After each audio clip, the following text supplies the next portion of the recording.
Инфляц өргөдөхөөс болгоомжуулж Эрдэнэс 5-7 компанийн 300 мянган төгрөгийн хувьцааг иргэдэд 3% олгож байгаа. Бүртгүүлж амжаагүй иргэд одоо ч өөрийн хүссэн арилжааны банкаараа дамжуулан хувьцаагаа худалдах боломжтой юм. Төр яагаад 5-7 хувьцааг худалдаж авах болсон бэ?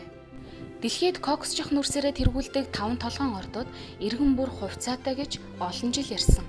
Ингээд иргэд үнэт цаастай эсэхтэй эргэлзэж эхэлсэн. Үүнийг нь ашиглан нэгэн хувийн компани гадаадын компанитай хамтран хувьдаа авах төгснийг улсын хурлын дарга энх болд зогсоосон. Өнөөдөр 5-7 30%-ийг засгийн газар худалдаж авч байна.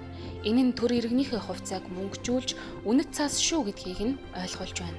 Хоёрдугаарт 5-7 орд гэдэг иргэдийн өмчөнд төрөөс хийж өгч байгаа вакцин гэж ойлгож болно. Учир нь дараагийн парламент 5-7 ордыг хувийн компанид өгөх магадлал маш өндөр байгаа юм. Өнөөдөр 5-7 төсөл маш сайн явж байгаа. Харамсалтай нь өнгөрсөн 2012 оны сонгуулиар 5-7 ирээдүйд олох орлогыг хамгийн бага үнээр тохирч авсан 300 сая долларыг тухайн үеийн удирдлагууд иргэдтэй халамж болгон тараасан. Одоо үүний 200 гаруй сая долларыг Эрдэнэс 5-7 төлчгөөд байгаа.